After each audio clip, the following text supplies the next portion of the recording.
Corporate grid का घड़ा finally फूट गया। जो गांधारी बन के डीजीसीए और मिनिस्ट्री ऑफ सिविल एविएशन ने आग पे काली पट्टी बांध ली थी। सफर किसने किया? आम नागरिक। एज ए पायलट बोलता हूँ, सबसे ज्यादा स्ट्रेस टेक ऑफ और लैंडिंग के टाइम पे होता है। यही चीज अगर आप रात को करो तो स्ट्रेस 2 से 3 टाइम हो जाता है। तो अगर आपको रात को 6 लैंडिंग करनी पड़े तो 6 कैसे पॉसिबल है? मतलब हमारे सारे जहाज हम बाहर से इंपोर्ट करते हैं, फिर उनको रिपेयर करते हैं। वो सारे एमआरओ फैसिलिटीज देश के बाहर है और ये सारा डॉलर्स में होता है। हाँ, वो एक अलग रिस्क है। रुपए में कमा रहे हो हाँ। और खर्च कर रहे हो डॉलर में। कोई बोले मैं डीजी INS रह के आया हूँ एयरफोर्स में और मुझे सिविल एविएशन में कोई पद मिल जाए, चांस ही नहीं। तो मिलिट्री एक्सपीरियंस को कम्प्लीटली इग्नोर करते हैं। अब आप लैंडिंग चार्ज देखो, मैं देख रहा था दिल्ली और दुबई का 2,93,000 शायद लैंडिंग चार्ज है और उसका 1/3 दुबई में है। क्या हमको लेना चाहिए Su-57? मेरे हिसाब से नहीं लेना चाहिए बिकॉज। नमस्ते सर, कैसे हैं आप? नमस्ते Hariyant, welcome back. Thank you for inviting me again. Sir काफ़ी देश में हाहाकार मचा हुआ है जी। इंडिगो का जो क्राइसिस बोला जा रहा है और बहुत सारी फ़्लाइट्स कैंसिल हो गए। आई थिंक कल तो 500 के आसपास, शायद पूरा दिन ही कुछ नहीं उड़ा। तो बहुत ही लोग का मतलब क्रिटिसिज्म कर रहे हैं, कुछ इंडिगो का कर रहे हैं, कुछ सरकार का कर रहे हैं, कुछ इंडिगो के थ्रू सरकार का करना चाह रहे हैं, क्योंकि वो बोल रहे हैं कि भाई आपने मोनोपोली एक तरीके से क्रिएट करने दी इंडिगो को और उसकी वजह से ये सारा क्राइसिस हो रहा है। तो मैं चाहता हूं कि आप थोड़ा एक बार एक्सप्लेन करें कि रियल इशू कहाँ पे है, ये क्यों हुआ है और क्या क्या इसके पीछे बैकग्राउंड क्या है इस चीज़ का। देखिए, आपने अपने ओपनिंग रिमार्क में कहा कि ये इंडिगो का क्राइसिस है। ये एक्चुअली क्राइसिस इंडिया के सिविल एविएशन सेक्टर का है, जिसका बड़ा कल्प्रिट इंडिगो हो सकता है। अपने हिंदी में कहावत है कि पाप का घड़ा फूट गया। इस केस में कॉरपोरेट ग्रीड का घड़ा फाइनली फूट गया। और वो फूटा तो ऐसा फूटा कि उसने हमारी सारी वल्नरेबिलिटी रिवील कर दी। बिल्कुल। और ऐसे टाइम पे रिवील करी जब इंटरनेशनल मीडिया भी यहाँ प्रेजेंट था। अपने रूस के राष्ट्रपति की विजिट चल रही थी, सारा अटेंशन इंडिया पे था और उसी टाइम पे हमारा ये ऐसा क्राइसिस हुआ। लिटरली एविएशन सेक्टर को पूरा ग्राउंड कर दिया। ठीक है, अब आप इस डिस्कशन में हम इसका विश्लेषण करेंगे, कारणों पे जाएंगे। बट अगर मुझे आप पूछो कोई एक रीज़न बताओ तो वो एक रीज़न रहेगा इंडिगो का कॉरपोरेट ग्रीड। और अगर आप एडिशनल पूछोगे तो जो गांधारी बन के डीजीसीए और मिनिस्ट्री ऑफ सिविल एविएशन ने आग पे काली पट्टी बांध ली थी कि हमने तो कुछ देखना ही नहीं है, वो दूसरा रीज़न रहेगा। सफ़र किसने किया? आम नागरिक ने। किसी की मैरिज मिस हुई, किसी के लास्ट राइट्स मिस हुए, किसी के जॉब इंटरव्यू मिस हुए, किसी के एग्ज़ाम मिस हुए। लोगों के बैग ही नहीं मिल रहे, कनेक्टिंग इंटरनेशनल फ़्लाइट नहीं हो पा रही हैं। अब बच्चों को इस सीज़न में इंटरनेशनल एडमिशन्स के लिए जाना पड़ता है। लॉस उनका हुआ, वो रिकवरेबल भी नहीं है। इंडिगो की तो बॉटम लाइन रिकवर हो जाएगी, आप देखना अगले हफ्ते शेयर प्राइसेस फिर से रिकवर कर जाएंगे। सिविल एविएशन सेक्टर में वही मंत्री रहेंगे, वही सेक्रेटरी रहेंगे, डीजीसीए के वही सरकारी बाबू रहेंगे, उन्हें फ़र्क नहीं पड़ेगा। लेकिन सिटीजन को ऑलमोस्ट सेमी परमानेंट या परमानेंट लॉस हुआ है। सबसे बड़ा जो इशू आ रहा है वो जो इंस्ट्रक्शंस आई है, जो CAR बोला जाता है, उसी की वजह से बोला जा रहा है कि भाई प्रेसिपिटेट हो गई हैं चीज़ें, कि रेडी नहीं थी इंडिगो। इतने पायलट्स कहाँ से हायर करेंगे, क्योंकि इंटरनेशनल स्टैंडर्ड्स के हिसाब से DGCA ने रेगुलेशंस दे दी। लेकिन एक तरफ लोग बोल रहे हैं कि भाई 2 साल आपको मिले भी थे उसको करने के लिए, आपने उसको भी बोला कि हम फेज़ वाइज करेंगे। तो वो 1 जुलाई 2025 में कुछ रेगुलेशन शुरू हुई और अब 1 नवंबर से दूसरी वाली फेज़ शुरू होना था, लास्ट फेज़। तो ये क्या जो रेगुलेशंस हैं वो चेंज करना चाहती थी DGCA, और मतलब इंडिगो को या और एयरलाइंस को क्या दिक्कत है उनको इम्प्लीमेंट करने में? इस सवाल के जवाब से पहले हम थोड़ा जूम आउट करते हैं कि समझे ये ताना बाना चलता कैसे है। पूरे दुनिया की जो एविएशन है उसको एक ऑर्गेनाइजेशन गाइड करती है, मेंटर करती है, कंट्रोल करती है, कुछ भी वर्ड यूज़ कर लो आप। ICAO बोलते हैं, इंटरनेशनल सिविल एविएशन ऑर्गेनाइजेशन। आप नोटिस करो, जहाज एक देश से उड़ता है, सीमाएं पार करता है, दूसरे में लैंड करता है, सीमलेसली पैसेंजर ट्रांसफ़र होते हैं, उनके अपने अपने प्रोसीजर्स हैं, एंट्री पॉइंट पे इमिग्रेशन ऑफिशियल्स हैं। लेकिन एविएशन सारे पायलट एक लैंग्वेज बोलते हैं, एक स्टैंडर्ड टर्मिनोलॉजी यूज़ करते हैं, कंपोनेंट की सिमिलैरिटी है। एक ऐसा सिस्टम बना हुआ है कि दुनिया के पूरे 198 जो नॉन कंट्रीज़ हैं, सब इसके सिग्नेटरी हैं, सब इसमें पार्टिसिपेट करते हैं। तो इस पूरे सिस्टम को एक यूनिफॉर्मिटी देने के लिए ICAO SARP इश्यू करता है, स्टैंडर्ड्स एंड रिकमेंडेड प्रैक्टिसेस, कि भाई ऐसे ऐसे करके आप अपनी नेशनल एविएशन को स्ट्रक्चर करो ताकि हम लोग सीमलेसली एक दूसरे के साथ ऑपरेट कर सकें। तो उन साप्स के बेसिस पे नेशनल सिविल एविएशन अथॉरिटी, हमारे केस में DGCA या मिनिस्ट्री है, वो सिविल एविएशन रिक्वायरमेंट्स करके इशू करते हैं, कार्स बोलते हैं। बेसिकली वो रेगुलेशंस हैं कि भाई वो हर सब्जेक्ट को कवर करते हैं। मेंटेनेंस कैसे हो, हायरिंग कैसे हो, ऑपरेशंस कैसे हों, ATC कैसे ऑपरेट करेगी, ग्राउंड क्रू कैसे ऑपरेट करेगा। SOP है वो, बेसिकली स्टैंडर्ड ऑपरेटिंग प्रोसीजर्स हैं। और वो आपको गाइडेंस देते हैं हर एयरलाइन को कि इसके बेसिस पे अपने रूल्स वगैरह करो। अब इस इशू पे आते हैं। ये कुछ ऑब्जर्वेशन रही थी ICAO की भी और इंटरनेशनल एक्सपर्ट्स की भी कि जो आपकी flight duty time limits basically एक 24 घंटे की साइकिल में, एक वीक की साइकिल में, एक मंथ की साइकिल में और एक साल की साइकिल में आप अपने जो पायलट्स हैं, आपकी जो केबिन क्रू हैं, आपके जो ग्राउंड क्रू हैं, इनसे जो आप काम निकाल रहे हैं वो इंटरनेशनल स्टैंडर्ड से अलाइन नहीं है। आप थोड़ा इनसे ज़्यादा काम ले रहे हैं। तो ये सुखबुगाहट तो 2021 से ही चल रही थी। फाइनली इसने जो जोर पकड़ा 2023 एंड तक, पायलट यूनियंस ने भी रिक्वेस्ट की कि भाई सब जगह मॉडर्न नॉर्म्स आ गए हैं, आप भी इसे मॉडर्नाइज़ कीजिए। तो जनवरी 2024 में DGCA ने एक सिविल एविएशन रिक्वायरमेंट कार निकाली जो फ्लाइट ड्यूटी टाइम लिमिट को रेगुलेट करने वाली थी। उसमें 3 मेजर चीज़ें आई थी कि वीकली रेस्ट, पहले 36 आवर्स था, उसको 48 आवर्स किया। नाइट की डेफिनेशन चेंज की, मिडनाइट से 5 बजे सुबह तक थी, वो मिडनाइट से 6 बजे तक की। और नाइट में पहले 6 लैंडिंग कर सकती थी एक सेट ऑफ क्रू, एक पायलट, वो उनको रिड्यूस करके 2 किया। तो जब ये आई तो सारी मेजर एयरलाइन, स्पेशली इंडिगो ने कहा कि भाई अगर ये वाला रूल आप लगा दोगे तो हमें बहुत एडिशनल क्रू हायर करना पड़ेगा, उनको ट्रेन करना पड़ेगा। हायर तो शायद हम कर भी लें, लेकिन ट्रेनिंग में टाइम लगता है। और हमारा है एक्सपेंडिंग सेक्टर, हर क्वार्टर टू क्वार्टर या ईयर ऑन ईयर आप देखोगे हमारे फ्लाइंग सिटीजन्स जो हैं, फ्लाइंग पैसेंजर्स बढ़ रहे हैं। तो बोला हम पहले ही एक्सपेंशन कर रहे हैं और आप ये एडिशनल बर्डन डाल दोगे हायरिंग का, हमें दिक्कत हो जाएगी। तो DGCA ने कहा टाइम देते हैं। वो टाइम देते देते ऐसी सिचुएशन आ गई कि वो अबेयंस में ही चला गया। कार कैंसिल नहीं हुआ लेकिन इम्प्लीमेंट भी नहीं हुआ।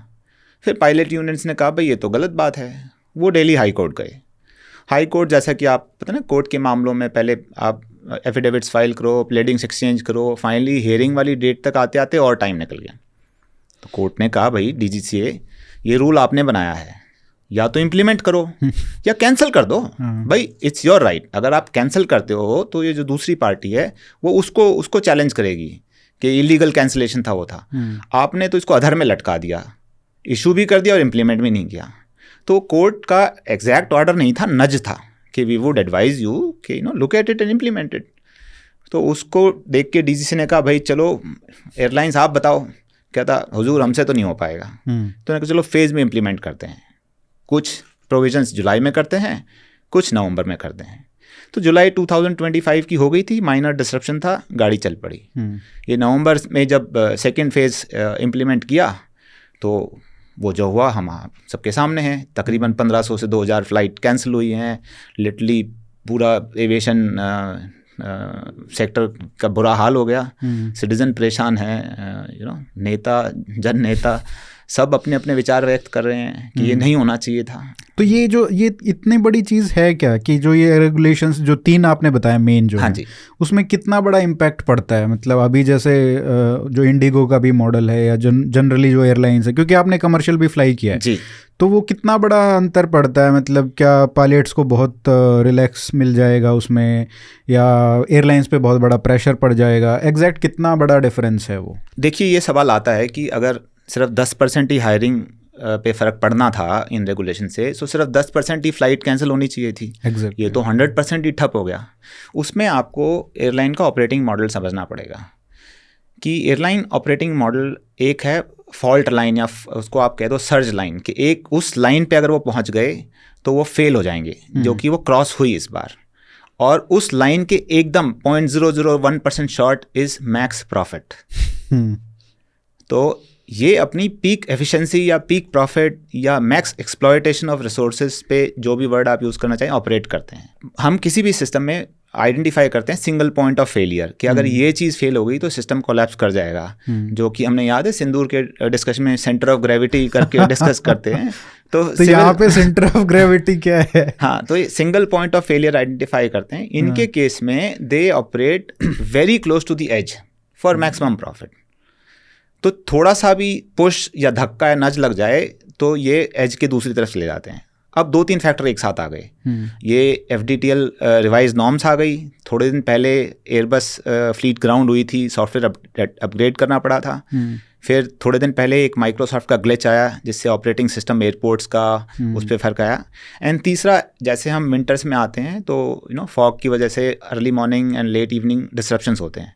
तो 3-4 छोटे छोटे फैक्टर और एक बड़ा फैक्टर जब अलाइन हुआ, वो सिस्टम कोलैप्स कर गया। तो उसने हमें रिवील क्या किया कि इसमें रेजिलियंस नहीं है। ये पीक एफिशिएंसी पे ज़रूर हैं, लेकिन रेजिलियंस नहीं है, मार्जिन ऑफ एरर नहीं है, ये शॉक्स नहीं, वो क्षमता नहीं है इसमें, एंटी फ्रेजाइल नहीं है, ये बिल्कुल फ्रेजाइल ही है। हाँ। ये हमने इस इंसिडेंट ने हमें रिवील किया। तो ये मतलब थोड़ा ये जैसे आम लोगों को, जैसे आपने कहा कि 3 जो मेन चीज़ें हैं, 3 रिफॉर्म्स जो सजेस्ट किए थे, वो थोड़ा एक बार आप एक्सप्लेन कर दो आम जनता के लिए कि पायलट्स को कितना रिलैक्स उसमें मिलता। ये सिर्फ पायलट की बात नहीं है, इसको फ्लाइट क्रू बोलते हैं, cabin crew and cockpit crew. Cockpit crew में पायलट हो गए और केबिन क्रू में अपनी, जिनको हम आम बोलचाल की भाषा में एयर हॉस्टेस भी कहते हैं, उनका एक बहुत क्रिटिकल सेफ्टी फंक्शन है। वो सिर्फ चाय पिलाने के लिए ही नहीं है, वो आपको सेफ्टी का ब्रीफ करते हैं। और जब भी जहाज़ में कोई इमरजेंसी होगी, फ्लाइट क्रू तो जहाज़ को लैंड करने पे फोकस करेगा, लेकिन आपकी जो सेफ एग्जिट होगी केबिन से,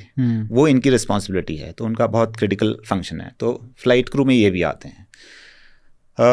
ये पूरे जो नॉर्म्स बने हैं वो काफ़ी रिसर्च के बाद बने हैं। रिसर्च में पाया गया कि जो मिनिमम पॉसिबल रेस्ट पे जो एयरलाइन पीक एफिशिएंसी पे ऑपरेट करती हैं, पायलट जनरली फटीग रहते हैं। एक फटीग पायलट से नॉर्मल सिचुएशन में काम चल रहा है, लेकिन उसका ब्रेन उसमें स्पेयर मेंटल कैपेसिटी कुछ नहीं बची है, रूटीन वो कर पा रहा है। जब भी रूटीन सेट के कुछ होता है तो एक बड़ा पॉसिबिलिटी है कि वो मिस्टेक्स करेगा, वो क्रू मिस्टेक करेगा। So a fatigue crew is a safety risk. Safety risk कौन बेयर करेगा? पैसेंजर्स बेयर करेंगे। तो इसलिए ये रेगुलेशन बनती है कि भाई इनको इतना मिनिमम तो रेस्ट आपको देना ही चाहिए। तो आप देखिए, जो 36 आवर्स का रेस्ट है, आप देखो, अगर आप 36 आवर्स में एक रात तो घर पहुंचने में ही निकल गई, फिर एक 24 घंटे की साइकिल है, और आपकी फ़्लाइट क्रू 20 से लेके 65 साल की एज की रेंज में है। उसमें अर्ली फेजेस में उनके अपने रिलेशनशिप चैलेंजेस हैं, पेरेंट्स हैं, वो they're trying to find their feet as you progress. तो बच्चे बड़े हो रहे हैं, पेरेंट्स की हेल्थ है, जैसे डोमेस्टिक सबके इश्यूज होते हैं, उनको अपने चैलेंजेस करने हैं। पूरे हफ्ते में 7 दिन में वो नहीं उन्हें डील कर सकते। एक उनको 36 आवर्स का विंडो ही मिलता है जिसमें उनको डोमेस्टिक साइड भी देखना है। तो वो इनएडिक्वेट था। उन्होंने बोला भाई 48 आवर्स कर दो, एक दिन सो ले, रेस्ट कर ले, एंड दूसरे दिन में वो टाइम निकाल के अपने बाकी इश्यूज़ को रिजॉल्व कर ले, एंड फ्रेश माइंड के साथ। क्योंकि फटीक मेंटल फिजिकल दोनों होता है कि बॉडी भी रेस्ट कर ले और मेंटली भी रेस्ट होके वो फिर से फ्लाइट ड्यूटी पे आए, ताकि पैसेंजर सेफ्टी एनहांस हो। तो 36 से 48 घंटे बस इतना ही था। दूसरा नाइट वाला बोला कि जो नाइट की डेफिनेशन है, वो देखने में तो सिर्फ 1 घंटे का फ़र्क लगता है, पर रूल के हिसाब से अगर आप नाइट में किसी को एंगेज करो तो उसको जो नेक्स्ट दिन का रेस्ट देता है वो थोड़ा बढ़ जाता है। अच्छा। तो वो जब बढ़ता है 5-6 घंटे, उससे जो एयरलाइन बहुत मार्जिन ही लेके नहीं चलते हैं, उनकी शेड्यूलिंग में फ़र्क पड़ता है। लेकिन वो पायलट की हेल्थ के ऊपर है, या कॉकपिट की हेल्थ के ऊपर है, या केबिन क्रू की हेल्थ के ऊपर है कि अगर वो बिना रेस्ट कर ही ऑपरेट करते रहेंगे तो कैसे सेफ्टी अवेयर रह पाएंगे या आपकी फ़्लाइट को सेव कर पाएंगे। तो ये राम भरोसे ही चलना हो गया, मतलब एक तरीके से ना, कि चल रहा है बस चलते रहो। देखिए, उसमें काउंटर ये आता है कि 1 नवंबर से पहले भी तो गाड़ी चल रही थी ना। हाँ, मतलब ऐसा तो नहीं हुआ कि ये आज ही पायलट थकने शुरू हुए हैं या आज ही केबिन क्रू थकना शुरू हुआ है। नहीं, ये तो तब आता है ना इशू, हाँ, जब कुछ हो जाए, राइट। जैसे एयर इंडिया का क्रैश हुआ, उसमें भी पायलट्स के रिलेटेड बातें हुई कि भाई मेंटल हेल्थ के ऊपर भी बातें हुई कि भाई दे आर वेरी स्ट्रेस्ड, इतना हेक्टिक जॉब रहता है, घर पे टाइम नहीं दे पाते। तो आप मतलब कैसे, एक मशीन तो है नहीं आदमी की उड़ाता रहेगा फिर लैंड कर देगा, उड़ा के फिर लैंड कर देगा, यही थोड़ी है मतलब। तो बिल्कुल वो सारी चीज़ें काउंट करते हैं, तो आपको थोड़ा सा तो मतलब उनको रिलैक्स देना ही चाहिए। हाँ, तो और जब ये काउंटर आता है कि एक दिन में तो फ़र्क नहीं पड़ा, आपको देखना पड़ेगा इन रिफॉर्म्स की डिमांड तो पिछले 4-5 साल से चल रही थी, जो DGCA ने खुद रियलाइज़ करके जनवरी ऑफ 2024 में रेगुलेशन भी निकाली। फिर एयरलाइंस के कहने पे कि थोड़ी देर और सस्पेंड कर देते हैं। तो ये कहना कि रातों रात क्या बदला, रातों रात नहीं, ये 2-3 साल की जद्दोजहद है। सब अवेयर थे, क्रू भी अवेयर था, एयरलाइन भी अवेयर थी, रेगुलेटर भी अवेयर था, DGCA भी अवेयर था, और सब अवेयर थे, लेकिन फिर भी ये हुआ। एक जो सर नाइट वाला जो लैंडिंग वाला है वो थोड़ा समझाएंगे कि उसमें काफ़ी लिख रखा है कि पहले 6 लैंडिंग अलाउड थे जी, रात में जी 6 लैंडिंग कर सकते थे, DGCA ने बोला 2 ही कर सकते हो जी। तो ये क्या है, मतलब कैसे लैंडिंग का क्या कॉन्सेप्ट है और अब उससे कितना फ़र्क पड़ेगा? देखिए, सिविल एविएशन मैं अभी एज ए पायलट बोलता हूँ, सबसे स्ट्रेसफुल टाइम या जिसमें सबसे ज़्यादा आपकी शार्पनेस चाहिए होती है जब आप जहाज़ को स्टार्ट कर रहे हैं। पुश बैक बोलते हैं ना, आपने देखा होगा, जहाज़ धीरे धीरे पीछे जाता है, इंजन स्टार्ट होते हैं, क्योंकि डिपार्चर पॉइंट एक ही है, रनवे। तो जितने भी ग्राउंड पे जहाज़ हैं सब अपने अपने टाइम के हिसाब से इंजन स्टार्ट कर रहे हैं। उससे पहले देख रहे हैं पैसेंजर्स पूरे लोड हो गए, सामान पूरा लोड हो गया, सेफ्टी चेक हो गया, ब्रीफिंग हो गई। तो वो मिनटों के हिसाब से काम चल रहा है। सब चाहते हैं मैं टाइम पे अपना पुश बैक लूँ, टाइम पे स्टार्ट लूँ, टाइम पे मैं अपने डिपार्चर पॉइंट तक पहुँचूँ, और टेक ऑफ होने के बाद जैसे जैसे आप रनवे से दूर जाते जाते हैं थोड़े थोड़े आप रिलैक्स होते जाते हैं। फाइनली जब आप क्रूज ऑल्टीट्यूड पे पहुंचते हैं तो वो आपकी लेन है, हवा में एक आपका कॉरिडोर है जिसमें आपके आगे पीछे 20-30 माइल तक कोई नहीं है। तो सबसे ज़्यादा स्ट्रेस टेक ऑफ और लैंडिंग के टाइम पे होता है। यही साइकिल लैंडिंग पे रिपीट होती है ना। अप्रोच पॉइंट एक है, 100-200 जहाज उसी रनवे की अप्रोच के लिए एक ही जगह पे कन्वर्ज कर रहे हैं। आपको सीक्वेंस भी ध्यान रखनी है, आगे पीछे स्पीड, कॉन्फ़िगरेशन, लैंडिंग अच्छे से हो, फिर लैंड करके पार्किंग वे तक पहुँचे। यही चीज़ अगर आप रात को करो तो स्ट्रेस 2 से 3 टाइम हो जाता है। विजिबिलिटी कम है, body is not at peak proficiency. तो अगर आपको रात को 6 लैंडिंग करनी पड़े तो 6 कैसे पॉसिबल है? मतलब तो वही पायलट यूनियंस भी ये कह रही थी, पूरी दुनिया में नॉर्म 2 का है, आप 3 कर दो, आप 4 कर दो, पर 6 कैसे कर दो? लेकिन 6 चले जा रहा था। पर होती थी ये, कोई करते थे?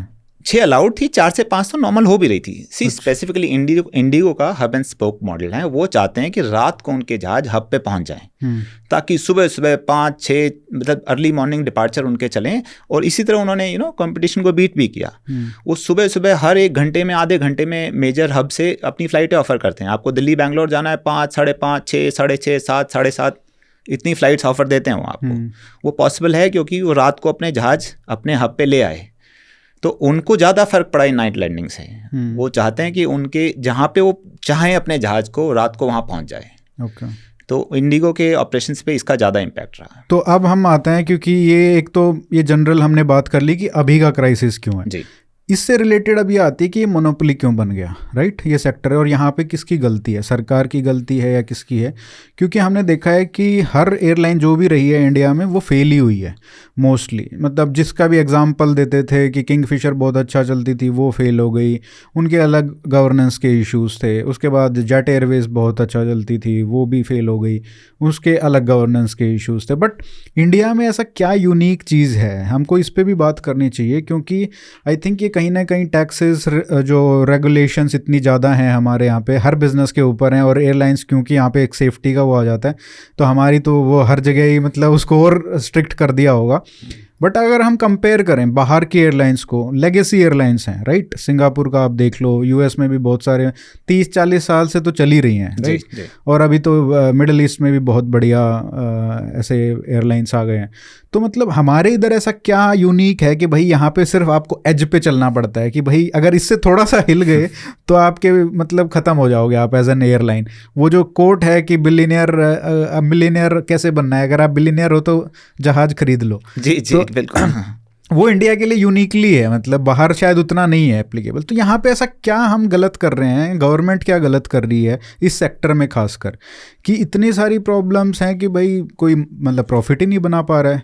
और एक ने बनाया जो कि इस मॉडल पे बनाया कि जैसे आपने एक्सप्लेन किया कि उसको थोड़ा सा नज किया तो वो फेल हो रहा है। तो ये ऐसा हम क्या गलत कर रहे हैं? देखिए, एविएशन इंडिया में ही नहीं, ठीक है, इंडिया की प्रॉब्लम थोड़ी एडिशनल हो सकती हैं, वर्ल्ड ओवर थोड़ा सा रिस्की बिजनेस है। 9/11 हुआ, couple of planes went to towers and पूरा एविएशन सेक्टर ठप हो गया। और इंडिया के चैलेंजेस थोड़े एडिशनल हो जाते हैं। जहाँ पर भी एविएशन अच्छा कर रहा है ना, 3 एलिमेंट चाहिए। एक तो इक्विपमेंट सस्ता अवेलेबल हो, या तो खरीदने में या लीज करने में। दूसरा डिमांड हो, मतलब मार्केट हो, there should be need to for people to fly. And तीसरा रेगुलेटर फ्रेंडली नहीं तो फॉरवर्ड लीनिंग हो, मतलब इंडस्ट्री की चीज़ें समझे और इंडस्ट्री को रेगुलेट ही ना करे, मेंटोर भी करे, गाइड भी करे, असिस्ट भी करे। तो cooperative regulator, market demand and ease of availability of equipment, financing कर दो या आपके घर में ही वो एयरबस बनता हो जैसे। ये तीनों चीज़ें। अब आप इंडिया का एनवायरनमेंट देखिए कि हमारे सारे जहाज हम बाहर से इंपोर्ट करते हैं। इंपोर्ट पे या तो जहाज खरीदते हैं या लीज करते हैं, दोनों में कॉस्ट है। फिर उनको रिपेयर, जो उनकी कैलेंडर बेस्ड रिपेयर है या इवेंट बेस्ड रिपेयर है, MRO जो बोलते हैं, मेंटेनेंस एंड रिपेयर ऑर्गेनाइजेशन बोलते हैं, वो सारे MRO फैसिलिटीज देश के बाहर हैं। तो वहीं पे जाते हैं रिपेयर होने, या इंजीनियर्स बाहर से आते हैं। कैलेंडर बेस्ड या इवेंट बेस्ड जो रिपेयर हैं वो भी बाहर से आएंगे। अगर ऑन साइट भी आप करा रहे हो तो वो भी बड़ा एक्सपेंसिव पड़ता है। तो आपको खरीदना या लीज करना महंगा पड़ गया, उसको मेंटेन करना, रिपेयर करना महंगा पड़ गया। और ये सारा डॉलर्स में होता है। हाँ, वो एक अलग रिस्क है कि ये क्योंकि अभी पैसा मतलब डॉलर बढ़ गया, जैसे 80 रुपए से 90 रुपए हो गया, तो वो आपको एक एडिशनल कॉस्ट है, राइट? ये आपने बहुत क्योंकि आप कमा तो रहे हो पैसे में, रुपए में कमा रहे हो, और खर्च कर रहे हो डॉलर में। इसका मैं आपको एक एग्जांपल देता हूँ। Q2 2025 में इंडिगो ने तकरीबन 2500 करोड़ का लॉस दिखाया, लेकिन उसी रिपोर्ट में आप देखें वो ऑपरेशनली प्रॉफिटेबल थे। ये लार्जली 2500 करोड़ जो लॉस था, ये डॉलर INR की कन्वर्जन की वजह से था लार्जली। तो इतना फर्क पड़ता है। 80 रुपए का डॉलर वर्सेस 90 रुपीज का डॉलर, आप 11-12% तो आपका यहीं फर्क पड़ गया। Just because make in India नहीं है यहाँ पे इस सेक्टर में, जस्ट बिकॉज हमारे एक्सपेंसेस डॉलर में है। अगर मान लो एयरबस, अभी बात चल रही है, अपना एयरबस का MRO या इंडिया में बनाते हैं, वहाँ तो हम उन्हें INR में पेमेंट देंगे ना। बिल्कुल। उनके कुछ इक्विपमेंट के लिए हो सकता है डॉलर में सेटलमेंट हो, बट काफ़ी कुछ पेमेंट्स हमारी, जिससे उसका MRO का हैंगर का रेंट हो गया, टेक्नीशियंस हो गए, मैन पावर क्या हो गया, वर्क फ्लो हो गया, काफ़ी चीज़ों की पेमेंट हम रुपये में सेटल कर पाएंगे। तो वो जो हमारे फॉरेक्स इम्पैक्ट है वो थोड़ा सा कम हो सकता है। इंटरेस्टिंग। हाँ, तो अगेन कोर आर्ग्यूमेंट पे जाते हैं कि खरीदना या लीज करना महंगा पड़ता है, हमें मेंटेन करना महंगा पड़ता है। डिमांड साइड बहुत है। एक स्टडी आई थी कि less than 3.5% Indians adults about 18 until about 65 have ever flown in an aircraft. तो लेस देन 3.5%, अगर वो 20, 30, 50% तक भी जाता है, कितनी लेटेंट डिमांड कितनी है। बहुत एक्सपैंड होना है। एंड तीसरा अपना रेगुलेटर का है। रेगुलेटर वाला सिचुएशन हमारा यूनिक है। DGCA so called aviation regulator है, बट वो मिनिस्ट्री ऑफ सिविल एविएशन के नीचे काम करता है। वो इंडिपेंडेंट अथॉरिटी नहीं है। In an ideal setup, civil aviation authority, let's call it CAA, should work in an autonomous fashion. Ministry से गाइडेंस आए, लेकिन डे टू डे इंटरफेरेंस ना हो। अभी कल एक ट्वीट आया मिनिस्टर का, he had a meeting with the civil aviation secretary and DG DGCA। तो या तो उसको डिपार्टमेंट ऑफ मिनिस्ट्री बना दो, छोड़ो, मतलब अलग भी क्यों रखना है, या उसे ट्रूली ऑटोनोमस या इंडिपेंडेंट कर दो, गाइडलाइंस दो, गार्ड रेल्स दो, जैसे RBI ऑपरेट करता है। Broad guidelines and guard rails हैं, उसके बीच में रह के वो ऐसी पॉलिसीज बनाए, इम्प्लीमेंट करे या रिसर्च करे, जिससे हमारा एविएशन सेक्टर फले फूले। और मैं ये भी देख रहा था सर, इसमें DGCA में तो आधी पोस्ट खाली भी पड़ी है।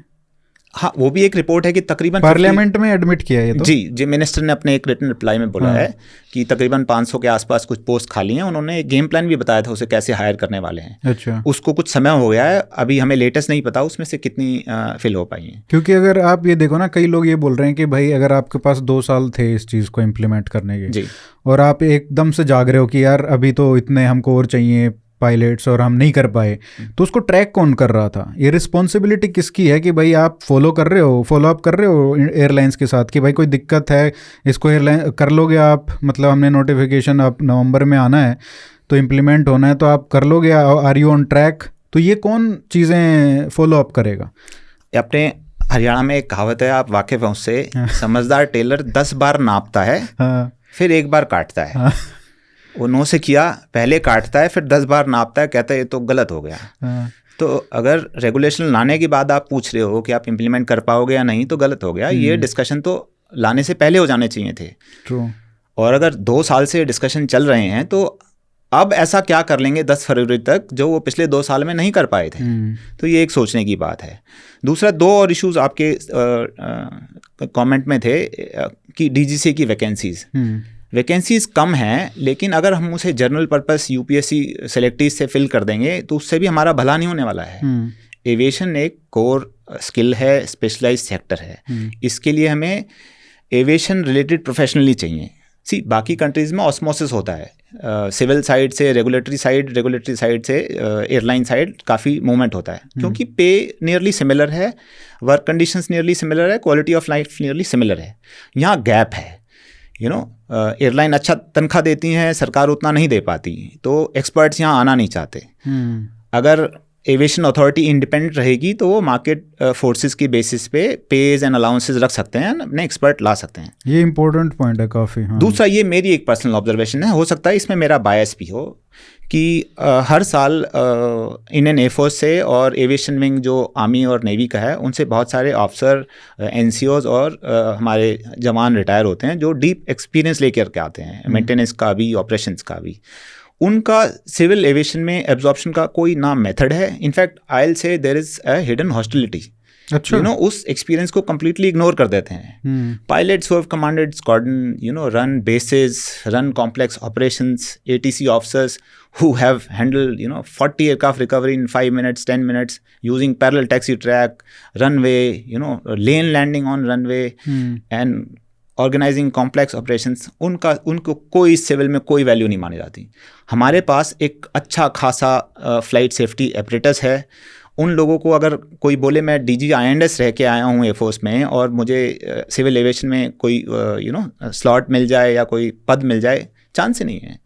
तो हमारा एक तो मिलिट्री एक्सपीरियंस को कम्प्लीटली इग्नोर करते हैं, उसके ऊपर सरकार उस पूरे टैलेंट पूल को इग्नोर कर रही है। अगर उसमें झांके तो काफ़ी सारी वैकेंसीज ये फिल कर सकते हैं। लेकिन मैं फिर से एक कैविएट देना चाहूँगा, हो सकता है इसमें मेरा बायस है क्योंकि मैं खुद एयरफोर्स से आया हूँ, ये सरकार को सोचना पड़ेगा। जो बात छूट गई है वो ये है कि जो टैक्सेस का बहुत बड़ा रोल है इंडिया में, जो इतने बड़े टैक्स लगते हैं। ATF मुझे लगता है कि बहुत बड़ा कंपोनेंट होता है। हाँ। और मैं थोड़ा देख रहा था, रिसर्च कर रहा था, उसमें ये मतलब पता चला कि अगर हम बाहर की एयरलाइंस को कंपेयर करें तो उनका 15-20% जो है वो फ्यूल का खर्चा रहता है पर फ्लाइट का, लेकिन यहाँ पे 40% तक जाता है, तकरीबन 40%, क्योंकि एक तो वो GST में नहीं है ATF, और बहुत हाई रेट है, मतलब 0 से 29%। तो ये जो ड्यूटी लगती है ये स्टेट लगाती हैं जी, वो उनका वेरिएशन है, और सेंटर वाले भी बहुत हाई टैक्सेस लगाते हैं।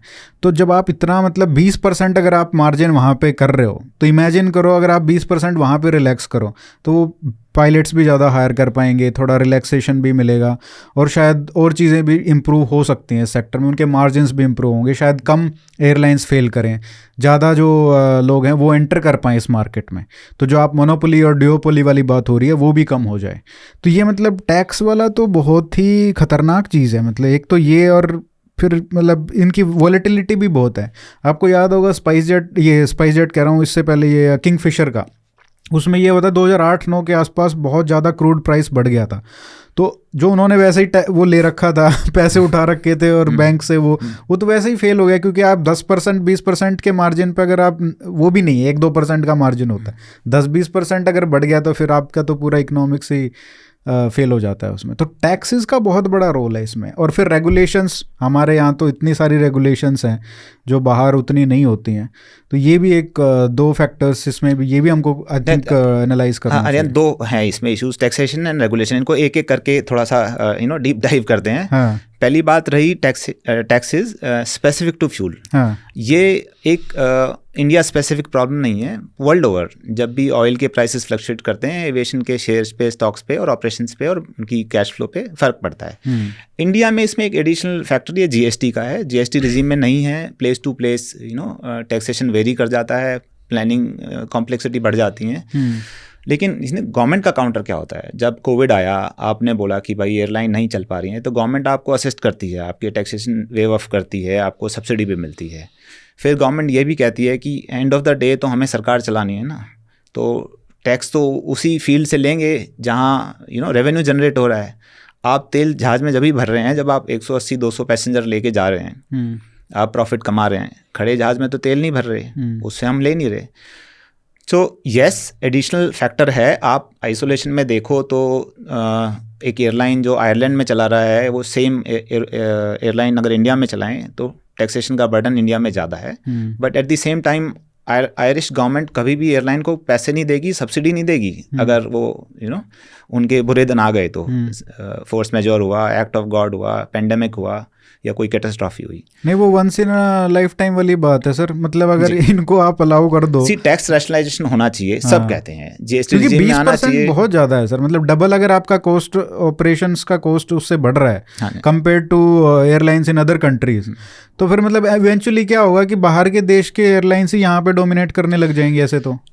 जब भी कोई नई एयरलाइन शुरू करता है, जब मिस्टर गंगवाल भाटिया ने इंडिगो शुरू की थी, उनको पता था ये चैलेंज है। तो जब आप कोई गेम खेलते, जैसे हैंडबॉल में सिर्फ हाथ यूज़ करते हैं, फुटबॉल में पैर, तो आप उस गेम में घुसे थे, आपको रूल्स पता थे, ये रूल्स जानते हुए भी शुरू किया और अब तक रीजनेबली वेल चला भी रहे थे। क्योंकि वो ये 6 लैंडिंग वाला रात में कर रहे थे, अब वहाँ पे बंद कर दिया तो यहाँ पे तो कुछ निकलेगा। मैं ये नहीं कहना चाह रहा कि इसे इग्नोर कर दें, इसे रैशनलाइज करें, और ये फैक्टर है, लेकिन इस फैक्टर के होने के बावजूद भी हम सेफ एयरलाइन चला सकते हैं। दूसरा, आपके पिछले क्वेश्चन में रेगुलेटर वाली बात हुई थी, रेगुलेटर का भी एक काउंटर आता है कि जब हम लैक्स होते हैं या आपके रिटर्न सबमिशन को मान लेते हैं आपने काम किया कि डीम्ड अप्रूव्ड स्टेटस पे ऑपरेट करते हैं, भाई ये रूल है, आप लिख के दे दो डीम्ड अप्रूव्ड, हम मान लेंगे, तो उनको सरप्राइजेस मिलते हैं। अभी एक लास्ट मंथ एयर इंडिया का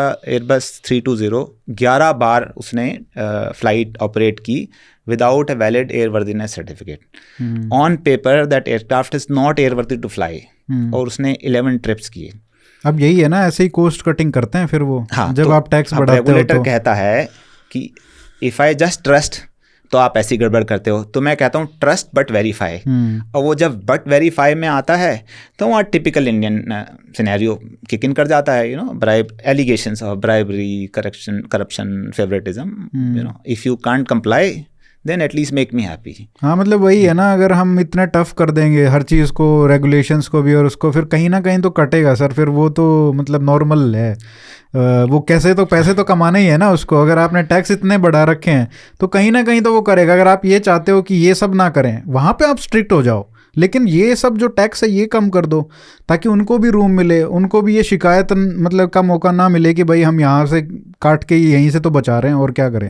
नहीं, मेरा ये मानना है नहीं करते। जो हमारी रेगुलेशंस हैं वो दुनिया की बाकी देशों से अलग नहीं है। जो अलग यहाँ है, वहाँ एक ओपेक सिस्टम जो है, एक तो आपका रेगुलेटर आपसे एंगेज नहीं करता है, आपको मेंटर नहीं करता है, गाइड नहीं करता है, असिस्ट नहीं करता है, ना एडवाइस करता है, वो सिर्फ रेगुलेट करना चाहता है। बेसिकली जैसे गुड़गांव में आपने देखा है ना, ट्रैफिक पुलिस वाले ट्रैफिक रेगुलेट नहीं करते, पेड़ के पीछे छुप के चालान काटने में ज़्यादा इंटरेस्टेड रहते हैं, क्योंकि उनका टारगेट वो है। हाँ, इतने चालान काटने महीने में। हाँ, अगर वो दिखें, खड़े रहें, तो एक तो उनके दिखने से डिटरेंस फैक्टर होगा, लोग ट्रैफिक के रूल्स फॉलो करेंगे। दूसरा, वो ट्रैफिक फ्लो को भी रेगुलेट कर सकते हैं, वो ज़्यादा इम्पैक्टफुल रहेगा। लेकिन वो एम्बुश लगा के गाड़ियों को साइड में करने में ज़्यादा इंटरेस्टेड हैं। हाँ, तो वही गुड़गांव में तो वो भी है कि उनको पता होता है कि यहाँ पे 60 तक है स्पीड लिमिट, और इस रोड पे क्रॉस करते ही 40 है, तो वहीं पे खड़े रहेंगे कि 60 से आएगा, वो एकदम से क्रॉस करेगा, उसको पकड़ ले। अब वो उसको पता नहीं है कि 60 से 40 हो गई है। तो हम भी ये चाहते हैं कि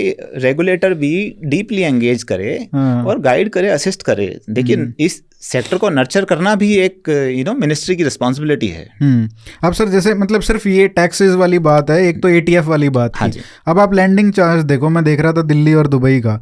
अब दुबई यहाँ पे क्यों आपका एक वो बन गया है, एक सेंटर बन गया है जहाँ पे हर एयरलाइन रुकती है और फिर फ्लाई करती है कहीं पे भी, बीच में वो बन गया है एक सेंटर। तो अब इंडिया में क्यों नहीं है? इंडिया भी हो सकता है, ये भी एक सेंटर में ही हो सकता है कि भाई कोई भी चाइना से उड़े या जापान से आए और इधर जाए, तो बिल्कुल बन सकता है।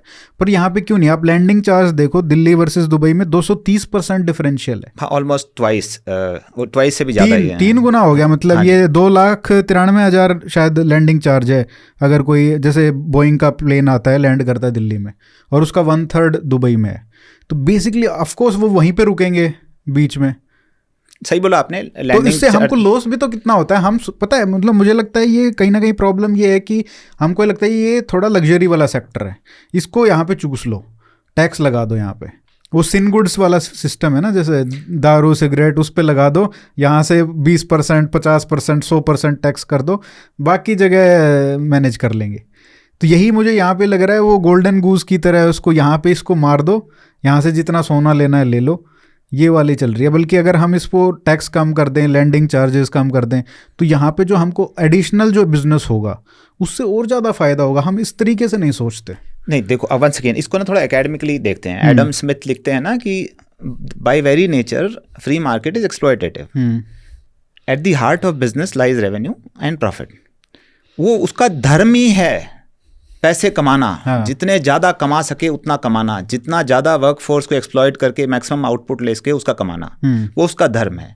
रेगुलेटर का क्या धर्म है कि ये सब वो जो कर रहा है उसको करने भी दे, लेकिन सीमा ना हो जाए ना, लिमिट ना हो जाए, within reason work conditions हो, within reason pay allowances हो, विद इन रीजन एक्सप्लॉयटेशन हो, एंड अगर वो प्रॉफिट कमा रहा है तो कहीं रूल्स ना तोड़े and with in legal boundaries रहे। तो उसका धर्म है पैसे कमाना। रेगुलेटर का धर्म है कि ये कमाओ लेकिन विद इन रीजन और विद इन लिमिट्स रह करके कमाओ।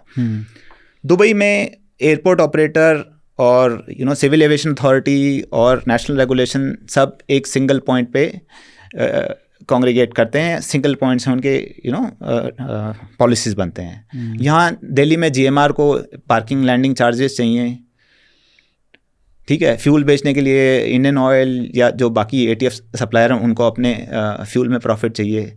सरकार कहती है कि we have no business being in business, हमने तो रूल्स बना दिए, आप अपनी मार्केट कंडीशन के हिसाब से खेलो। एयरलाइन को प्रॉफिट चाहिए।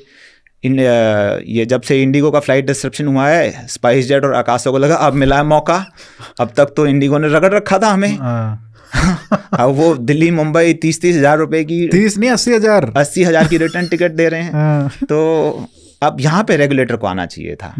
उनका धर्म है पैसे बनाना, बिजनेस करना, शेयर होल्डर को वैल्यू देना, पर रेगुलेटर का धर्म है कि वो उनको ये करने में मदद करे, but within reason and within limits. हाँ, मतलब सबको एक साथ आना पड़ेगा। ये पूरा रेगुलेटरी, मतलब उसी पे बात करते हैं कि फिर रिफॉर्म्स की बात करते हैं, क्योंकि डीजीसीए है, मिनिस्ट्री है, और ओवरऑल गवर्नमेंट के जो फाइनेंस मिनिस्ट्री है उनको भी साथ में, सबको साथ में बैठ के और एयरलाइंस के साथ में बैठ के एक तरीके से नया फ्रेमवर्क तैयार करना चाहिए। क्योंकि अगर आपकी पॉलिसी है कि उड़े मतलब आम आदमी, उड़े देश का आम आदमी, वो हवाई चप्पल से हवाई जहाज तक, बल्कि एक नागरिक उड़ान यात्री कैफेटेरिया सर्विस शुरू की थी हर एयरपोर्ट पे, 10 रुपए की पानी की बोतल, 20 रुपए का समोसा। और जितना मतलब ये उड़ान वाली स्कीम के ऊपर जितने मतलब 1000 करोड़ ये खर्च कर रहे हैं, उतना एटीएफ कम कर दे तो ज़्यादा फायदा हो सकता है मेरे ख्याल से।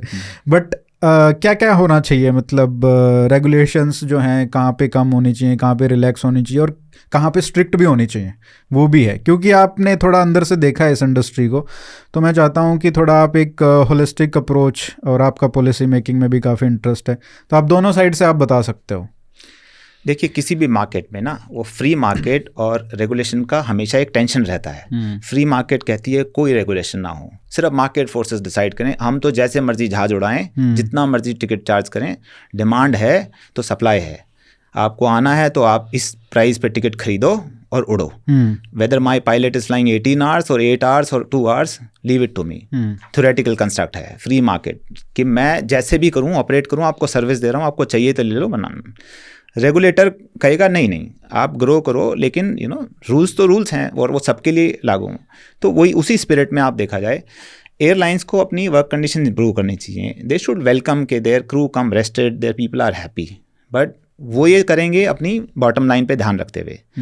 अगर आप एक्सप्लॉयटेटिव बना रहे हैं तो आप कम से कम फ्री फ्लो ऑफ रिसोर्सेज रखें। अभी इंडिगो और एयर इंडिया के सीईओ कहते हैं कि पायलट को मिडल ईस्ट नहीं जाना चाहिए, वो देश के लिए बड़ा हानिकारक हो सकता है। इंडिगो का तो जो सीईओ है वही फॉरेनर है ना कोई? हाँ जी, और वो दूसरी एयरलाइन के साथ एंटी पोचिंग एग्रीमेंट साइन करते हैं, हम आपका पायलट नहीं लेंगे, आप मेरा मत लेना। तो एक तरफ उनको बिल्कुल फ्री मार्केट चाहिए, market decides the value, and दूसरी तरफ वो मार्केट को कंट्रोल भी करना चाहते हैं। तो ये नहीं होना चाहिए। Airline have to improve working conditions for their own staff. वो end of the day short term में प्रॉफिट उनका बेशक कम हो, ब्रांड रिलायंस बढ़ेगी, एफिनिटी बढ़ेगी, लॉन्ग टर्म डिमांड रहेगी, और बहुत बड़ी मार्केट है इंडिया में, सब ग्रो कर सकते हैं। डीजीसीए को ट्रूली इंडिपेंडेंट, ये सरकार का डिसीजन होगा, मतलब PMO will have to intervene. उनको ट्रूली इंडिपेंडेंट नहीं तो टूवर्ड्स इंडिपेंडेंस या ऑटोनोमस बॉडी बनाना पड़ेगा, ताकि वो बिना मिनिस्ट्री के, see end of the day what is ministry? Run by a minister who has to be elected by people. तो अपनी पार्टी का, अपनी कॉन्स्टिट्यूंसी का, अपने पॉलिटिकल आइडियोलॉजी का प्रेशर रहेगा ही रहेगा। ट्रू। उस प्रेशर से अगर आपको सिविल एविएशन को आइसोलेट करना है या थोड़ा सा एयर गैप बनाना है तो DGCA must work like a civil aviation authority, largely independent of political pressures from a ministry. ये DGCA रिफॉर्म होंगे, बड़े लेवल पे बोल रहा हूँ। एंड मिनिस्ट्री को रेगुलेट करके फिर नहीं पूछना कि अब क्या करें, अब क्या करें। वो रेगुलेशन बनाने से पहले स्टेक होल्डर्स एक मंथली मीटिंग करें, सारे एयरलाइंस के CEO को बुलाएं कि इस मंथ में, पिछले मंथ में ये चैलेंजेस थे, इनके ये सॉल्यूशन है, अगले मंथ का ये प्लान है। एक मंथली मीट करें, 4-5 घंटे सारे सेक्रेटरीज, जॉइंट सेक्रेटरीज और सिविल एविएशन के कैप्टन्स बैठे हैं, इंडस्ट्री और एक बार व्हाइट पेपर ले आओ ना, मतलब आप सारी प्रॉब्लम्स को टेबल कर दो। हाँ जी। उसके बाद डिस्कशन चालू करो कि भाई आपको ये नहीं करना है। हाँ जी। अच्छा, अब आपको क्या चाहिए, चलो हम ये हटा देंगे। हाँ, हम इसमें रिलैक्सेशन दे सकते हैं, लेकिन आपको ATF कटाना पड़ेगा, आपको ये लैंडिंग चार्ज घटाना पड़ेगा। ये डिस्कशन होना चाहिए आई थिंक। तो टैक्सेशन का हो सकता है, चार्जेस का हो सकता है, उसमें जितने स्टेक होल्डर हैं जी, charges airport landing, taxiing, parking charges government नहीं डिसाइड करती, वो एयरपोर्ट ऑपरेटर करता है। एयरपोर्ट अथॉरिटी के जो एयरपोर्ट्स हैं उसमें गवर्नमेंट का जरूर से है, लेकिन जो GMR रन एयरपोर्ट्स हैं या बाकी अदर प्राइवेट रन एयरपोर्ट्स हैं उस पर एयरपोर्ट ऑपरेटर डिसाइड करता है। वहाँ रेगुलेटर ये कह सकता है कि आप जैसे बोलते हैं ना 10 रुपये से ज़्यादा पानी की बॉटल पे चार्ज नहीं करोगे, ऐसा कह सकता है कि इससे ज़्यादा आप चार्ज नहीं करोगे। वो रेगुलेटर का रोल रहेगा। इनको 1-1, 2-2 रुपये पे 100-100 एकड़ ज़मीन दी हुई है सरकार ने, तो ऐसा नहीं है कि सरकार की से नहीं है। बिल्कुल। वो एंड ऑफ द डे तो पब्लिक गुड के लिए ही वो उन्हें स्पेस और परमिशंस मिली हैं, वो उनको मोनेटाइज कर रहे हैं, तो सरकार को भी देखना पड़ेगा। एंड आपने सही बोला कि क्राइसिस टू क्राइसिस ना मूव करें, एक लॉन्ग व्यू रखें कि भाई अगले 5 साल में हम क्या सिचुएशन चाहते हैं, कि इंफ्रा पे क्या हमारी एंड स्टेट हो, मैन पावर पे क्या स्टेट हो, पॉलिसीज़ पे क्या हो, और उसके हिसाब से हम हर वीकली, मंथली एक चेक पोस्ट टाइप बने। आप यहाँ से दिल्ली से आप चंडीगढ़ जा रहे हैं तो मील के पत्थर मिलते हैं आपको, बीच में टाउन्स मिलते हैं, ऐसे करके प्लान्स बनाएं और उनको देखिए कितना अचीव कर पाए। क्योंकि अगर आपका गोल है कि भाई हमको मतलब 3-4% अगर अभी आप लोग हैं जो फ्लाई कर रहे हैं, अगर वो आपको 10% लेके जाना है या 50% लेके जाना है, यूएस में तो आई थिंक बहुत ज़्यादा हाई है, तकरीबन 50% के आसपास 50% है, तो वो एक पोटेंशियल दिखाता है कि 50% है। चलो वहाँ पे रेलवे का इतना अच्छा नहीं है, बट स्टिल 25% लगा लो। 25% इंडिया में मतलब consumer base is huge, per capita income बढ़ रही है, तो लोग ऑब्वियसली हवाई जहाज की यात्रा एक ऑप्शन रखेंगे। एक्चुअली इंडिया में तो सर इतना कंज्यूमर बेस है कि यहाँ पे जो एयरलाइंस प्रॉफिट बनाए उनको बाहर जाके डोमिनेट करना चाहिए, उनके पास इतना मतलब कैपेसिटी होना चाहिए, बट अनफॉर्चुनेटली मतलब ये तो उल्टा ही हो रहा है। कर रहे हैं ना, इस क्राइसिस में इंडिगो ने कोई अपनी इंटरनेशनल फ्लाइट कैंसिल नहीं की, वो बिल्कुल उड़े, तो प्रॉफिट पे नज़र उनकी उस टाइम पे भी थी। नहीं मतलब ये क्या होना चाहिए इसका, जैसे अभी तो चलो हमने लॉन्ग टर्म की बात की कि भाई ये क्या क्या चेंजेस आने चाहिए, बट शॉर्ट टर्म में आपको क्या लगता है कि क्या फ़ाइन और इस तरीके से लगना चाहिए? क्योंकि अभी जो अपीयरेंस है, हम मतलब ये नहीं कह सकते कि ये इसने जानबूझ के किया है या ऐसा किया है, कि ये रेगुलेशंस ना हो इसलिए जानबूझ के ये सब चीज़ें हुई हैं, ऐसा लोग बोल रहे हैं, एलिगेशंस लग रहे हैं इंडिगो के ऊपर, और लोग फ़ाइन की भी डिमांड कर रहे हैं कि भाई आप इमेजिन करो 50,000 60,000 लोग जितने भी इम्पैक्ट हो रहे हैं डेली, अगर आप उन लोगों को मतलब उसकी कोई कॉस्ट तो है नहीं, तो उसका फ़ाइन का तो कुछ तो होना चाहिए ना, कि भाई अगर आप डेलिबरेटली आपने ये सब किया है, इसका तो इन्वेस्टिगेशन होना चाहिए कि आपने अगर डेलिबरेटली किया है तो बहुत बड़ा फ़ाइन आप पे लगना चाहिए। इस पूरे क्राइसिस में सबसे ज़्यादा सफ़र किया सिटीजन ने, ठीक है, उसके बाद सफ़र किया the small guy in the organisation, जो एयरलाइन के काउंटर पे वो लड़का या लड़की बैठे थे, उनको सुनना तो उन्हीं को पड़ा, उन सवालों के जवाब देने पड़े जिनका जवाब उनके पास था ही नहीं। ना उन्हें रोस्टरिंग के चेंजेस पता थे। अभी इंडिगो का अगर OCC ठप पड़ गया, वो दिल्ली, मुंबई, हैदराबाद, कोलकाता के एयरपोर्ट पे जो उनके काउंटर पे लड़की या लड़का खड़े थे उन्हें नहीं पता था। सो सबसे ज़्यादा नेक्स्ट उन्होंने सफ़र किया। एयरलाइन का लॉस टेम्परेरी है। आप इंडिगो का शेयर प्राइस आज ट्रैक कर लो, एक हफ्ता पहले देख लेना और एक हफ्ता बाद देख लेना, ये महीने भर में रिकवर कर जाएगा। Airline will recover it loss. तो small guy suffered and regulator या तो इनकॉम्पिटेंट है या इनकेपेबल है, आप दोनों में से एक चूज़ कर लो। आप ये नहीं कह सकते सब ठीक है, सारी गलती एयरलाइन की है, तो फिर आप रेगुलेटर किस लिए हो? तो एक्सेप्ट करना पड़ेगा और चेंजेस इसमें लाने पड़ेंगे। एक और पॉइंट है, रूल बेस्ड ऑर्डर क्या है? रूल बेस्ड ऑर्डर कहता है reward for good work and punishment for bad work. इसमें से आप एक एलिमेंट हटा दो तो रूल बेस्ड ऑर्डर नहीं रहेगा। सही बात। If there is no punishment for non compliance तो इंसेंटिव फॉर कंप्लायंस रहेगा ही नहीं कि यार कुछ भी करो फ़र्क तो पड़ता नहीं।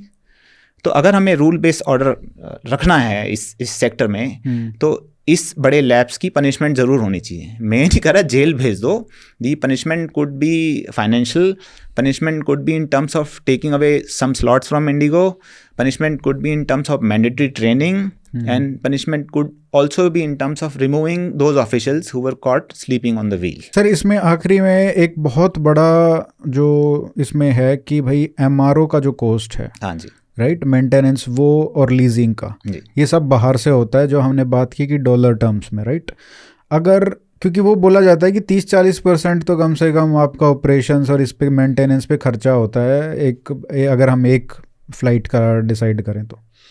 अब ये इतना बड़ा अगर कंपोनेंट है और वो आपने कहा कि 2,500 करोड़ जो उनका लॉस दिखाया इंडिगो ने, वो प्योरली ये था कि भाई INR और डॉलर का जो लार्जली एक बहुत बड़ा फैक्टर था।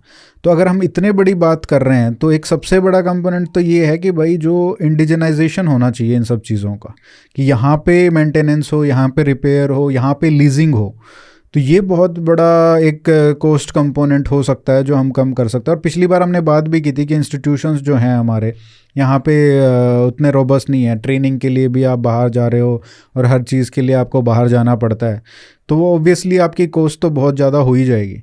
तो इस पे हम क्या कर सकते हैं, कैसे होम ग्रोन मतलब इंस्टीट्यूशंस तैयार कर सकते हैं पायलट ट्रेनिंग्स के लिए, और ये सब मेंटेनेंस और ये सब यहाँ पे ही हो इंडिया में, क्योंकि ये अगर हमने ये कर लिया और एक टैक्सेस वाला कर लिया और जो रेगुलेशन है, फिर तो आई थिंक लार्जली बहुत सारी प्रॉब्लम सॉल्व हो जाएंगी। किसी भी कॉम्प्लेक्स प्रॉब्लम को जब हम सॉल्व करते हैं ना, तो उसमें एक टर्म यूज़ करते हैं लो हैंगिंग फ्रूट, हाँ, कि ये तो बहुत आसानी से हो जाएगा और इसी से शुरू करते हैं। तो ये जो है कि लीजिंग हम डोमेस्टिक किसी इंस्टीट्यूशन से करवाएं और MRO जितना हो सके हम खुद अपने देश में ही करें, ये बहुत लो हैंगिंग फ्रूट कम से कम 3-4 साल से दिख रहा है और हम कर नहीं पा रहे हैं। देखिए, लीजिंग के लिए हमने गिफ्ट सिटी में रेगुलेशंस बनाए हैं और उनको टैक्स हॉलिडे भी दिए हैं और कहा है कि आप वो टिपिकली आयरलैंड वगैरह से जो लीज़ करते हैं आप यहाँ से लीज़ कर लो। जो लीज़ करने वाला इंस्टीट्यूशन है उसकी सबसे बड़ी रिस्क क्या है कि मैंने अपनी जेब से पैसे खर्च करके जहाज़ खरीदा और इनको लीज़ पे दे दिया। अगर ये मेरा प्रीमियम ना दे पाएँ या जहाज़ ग्राउंड हो जाए या जहाज़ डिस्ट्रॉय हो जाए, ये मुझे वापस दे पाएंगे या नहीं दे पाएंगे। उसके लिए उस इंस्टीट्यूशन के पास डीप पॉकेट होनी चाहिए और रेगुलेटरी बैकअप होना चाहिए। तो वो इतना जल्दी इतना बड़ा नहीं बन पा रहा। Government can always jump in, but government कहती है वंस अगेन कि we have no business being in business. तो वो रिक्वायर्ड फाइनेंसेस और रिक्वायर्ड रिस्क टेकिंग एपेटाइट अभी जनरेट नहीं हो पा रहा। रूल्स बन गए हैं, रेगुलेशन बन गई है, जगह भी आइडेंटिफाई होगी। दूसरी रही बात MRO की, देखिए ना तो हम अभी एयरफ्रेम बना पाएंगे यहाँ पे, ना इंजन बना पाएंगे। इंजन की तो फाइट आपको पता ही है कि वो तो बहुत दूर है। तो नेक्स्ट बेस्ट है कि इनको रिपेयर वाला काम यहाँ कर लें। उसके लिए जो ओरिजिनल इक्विपमेंट मैन्युफैक्चरर है, हमें उससे रिक्वेस्ट करनी पड़ेगी कि भाई आप अपनी शॉप यहाँ सेट कर लो। क्योंकि अगर हम इतने ऑर्डर्स दे रहे हैं, हाँ, अगर आपने कहा जैसे 3% पे हैं अभी, हाँ, जो लोग फ्लाई करते हैं, अगर 10% पे जाएगा, अगर हमारा इतना पोटेंशियल है कि हम हंड्रेड्स ऑफ प्लेन्स अभी ऑर्डर कर रहे हैं, तो एक रिक्वेस्ट ये भी तो हो ही सकती है, क्लोज ये भी हो ही सकता है डील में कि यहाँ पे बना लो भाई। हाँ, कर रहे हैं और करते रहेंगे। एक कलेक्टिव लीवरेज भी होती है कि अगर 2-3 एयरलाइन मिल के लेवरेज करें कि हम मिल के 200-250 प्लेन खरीद रहे हैं, तो इंजन्स की MRO आप यहाँ कर दो और सेटअप हो भी रहे हैं। ऐसी बात नहीं है। लेकिन सेलर भी बार्गेन करता है, फिर कहता अच्छा ओके, अगर इसके बदले में या तो आप 10% इंजन सस्ता खरीद लो, या अगर आप 10% सस्ता नहीं खरीद ले तो मैं आपका MRO बना दूंगा। तो अब एयरलाइन सोचेगा यार ये 10% तो प्रॉफिट मतलब मेरी बुक्स पे अभी रिफ्लेक्ट कर रहा है, कब 9 मन तेल होगा, कब राधा नाचेगी। तो वो भी स्मार्ट हैं। और जो अभी नए MRO के प्रपोजल यहाँ बन रहे हैं वो भी इसलिए बन रहे हैं कि MRO एजेंसी को फ़ायदा हो रहा है, वो अपने प्रॉफिट के लिए यहाँ आ रहे हैं। This market is run by profit. हाँ, तो हम उनके लिए इंसेंटिव क्रिएट करें। हो सकता है उन्हें सब्सिडाइज रेट पे लैंड दे दें, उनको बोले जो आपको स्किल सेट चाहिए वो हमारे स्किल इंडिया प्रोग्राम में हमारे जो बच्चे हैं हम उनको ट्रेन कर देंगे, आपको टैलेंट पूल मिल जाएगा, आपको हायरिंग में आसानी रहेगी, आपको इलेक्ट्रिसिटी एश्योरेंस दे दिया, वाटर एश्योरेंस दे दिया, आपको सिक्योरिटी दे दिया, हम उन्हें इंसेंटिवाइज करें, हम उनके लिए अट्रैक्टिव बनाएं ऑफर कि आप यहाँ आओ, आपके लिए फाइनेंशियली भी अट्रैक्टिव रहेगा, कमर्शियली भी अट्रैक्टिव रहेगा और लॉन्ग टर्म रिलेशनशिप भी बनेगी। अच्छा, हमने सिविलियन उसकी तो बात कर ली, बट थोड़ा मिलिट्री की भी बात कर सकते हैं जी। अभी लास्ट में पुतिन की जो विजिट हुई है, प्रेसिडेंट पुतिन की, उनका अभी जो मतलब जो आया है ऑफिशियल स्टेटमेंट, और क्या आपको लग रहा है कि जो एक्सपेक्टेशंस थी लोगों की, बहुत सारी बातें हो रही थी जब से आए हैं, 2 दिन से बहुत बातें हो रही हैं, बट स्टेटमेंट में कुछ खास निकला नहीं और मिलिट्री डिफेंस पे तो कुछ भी नहीं है, तो वर यू सरप्राइज्ड कि क्या हो रहा है? उसको मैं सिर्फ एक सेंटेंस में कंक्लूड करता हूँ क्योंकि वो एक अलग ही टॉपिक रहेगा कि when a lot is said and done there is more said and little done. Thank you. मतलब कुछ तो बताओ सर, कि लोग कह रहे थे भाई वो तो Su-57 मतलब देने के लिए तैयार हैं, तो वो भी कुछ नहीं। देखिए, एक क्या चाहती है इंडियन एयरफोर्स? नियत और काबिलियत की बात है, intention and capability. Russia is at war, ठीक है, और उस लड़ाई में जो उनके बेस्ट सिस्टम्स हैं वो ऑलरेडी एंगेज्ड हैं। तो आज की डेट पे वो ढंग से 50 Su-57 फील्ड नहीं कर पाए हैं, या वो खुद S-400 उनको चाहिए, तो ऑब्वियसली उनके पास इतनी कैपेसिटी नहीं है कि वो स्पेयर कर दें हमारे लिए। अगर हम आज भी ऑर्डर साइन करते हैं और ऑर्डर साइन होने के बाद हमारी इच्छा के अनुसार वो प्रोटोटाइप तैयार होता है, मैं 57 की बात कर रहा हूँ, तो वो उड़ेगा, उसमें इंडिया स्पेसिफिक एनहांसमेंट होंगी, कुछ इक्विपमेंट हमारे लगेंगे, वेपन ट्रायल होंगे, तो ये सब होते होते 10 से 15 साल निकल जाएंगे और उसके बाद डिलीवरी स्टार्ट होगी। सो नियत और काबिलियत मे बी वो देना चाहते हैं, मे बी हम कंसिडर कर रहे हैं, लेकिन जो अभी जियोपॉलिटिकल स्टेट है, मुझे नहीं लगता वहाँ से कुछ अभी खास आने वाला है। मैं और डायरेक्ट पूछता हूँ, क्या हमको लेना चाहिए Su-57? आपकी पर्सनल रिकमेंडेशन क्या रहेगी अगर आप डिसाइड करते हैं कि इंडियन एयरफोर्स को लेना चाहिए या नहीं लेना चाहिए? मेरे हिसाब से नहीं लेना चाहिए, बिकॉज ना तो वो 5th जनरेशन है सही मायनों में, इंजन्स के साथ इशू हैं, वो जो अपग्रेडेड इंजन है अभी फील नहीं हुआ है। करंट इंजन 300 से 350 घंटे पे मेजर ओवरऑल के लिए जाता है। MTBF जो है मीन टाइम बिटवीन फेलियर, वो भी लो है, और हमें नहीं पता वैसे नॉर्मल में कितना होता है जो 300 घंटे? टिपिकली वेस्टर्न इंजन 1500 से 2000 घंटे के बाद। और एक साल में कितना उड़ते हैं? 200 घंटे तकरीबन। तो ये तो 1.5 साल ही चलेगा फिर। Su-57 रशियन एयरक्राफ्ट टिपिकली कम उड़ते हैं, तो ये 2 से 3 साल चल जाएंगे। और वो चलते हैं लगभग 200, मतलब 10 साल, तो लगभग 8 से 10 साल। 8 से 10 साल, हाँ। ये तो बहुत ज़्यादा डिफरेंस और है। ये बहुत लेमैन डिस्कशन कर रहे हैं हम, इसके हाँ, लिए मतलब डीप डाइव करना पड़ेगा। ये कहने की बात कि मेरे हिसाब से अभी हमारी इच्छा क्या है वो फ़र्क नहीं पड़ता, वो देनदार अभी देने के लिए कैपेबल नहीं है, वो हमारी टाइमलाइंस पे डिलीवर नहीं कर पाएंगे। हमारे पास सिर्फ एक ही ऑप्शन है, वो है अमका, और जब तक अमका नहीं आता हमें tech that can defang the stealth, जो स्टेल्थ को मैजिनेट लाइन में कन्वर्ट कर दें, radars that can detect stealth aircraft, alternate weapons that can make stealth meaningless, long range, precise, cheap, distributed deployment, उनके बारे में सोचना चाहिए। बिकॉज इस ट्रैप में अगर हम फंस गए तो टाइम भी वेस्ट करेंगे, ट्रेजर भी वेस्ट करेंगे, और एंड में जो हमें मिलेगा वो हमें डिफरेंशियल पावर देगा भी नहीं अपने एडवर्सरी के ऊपर। तो अभी मतलब जैसे F-35 भी हम मतलब वो वाला डील नहीं हो पा रहा है, श्रीमान ट्रम्प के रहते रहते F-35 भी आने वाला और ये भी नहीं होगा, तो मतलब बीच में थोड़े बहुत रफाल ही आ सकते हैं, तो वही बचा एक ऑप्शन, और तो कुछ नहीं है, और हमारा जो इंडिजिनस चल रहा है वही है। सो तेजस डिलीवरीज Mark 1 है, Mark 2, और जो रफाल की रिक्वेस्ट एयरफोर्स ने रखी है, लेट्स सी वो कैसे फ्रक्टिफाई होते हैं। और जैसे हमने डिस्कस किया था कि सिर्फ इस पे फोकस मत करो, जेट्स पे, कि कौन सा लेना चाहिए कौन सा नहीं, और बहुत सारे फैक्टर्स हैं, बहुत सारे तो फोर्स एनेबलर्स हैं, वो वाला देख सकते हैं डिस्कशन। हाँ जी, कि बहुत सारी चीज़ें हैं जिस पे हम फोकस कर सकते हैं, जैसा आपने बताया रेडार्स पे फोकस करो और सब चीज़ों पे। Sir thank you so much, बहुत ही ब्रिलियंट डिस्कशन, आपके साथ हमेशा मज़ा आता है बात करने में। Thank you sir, thank you so much.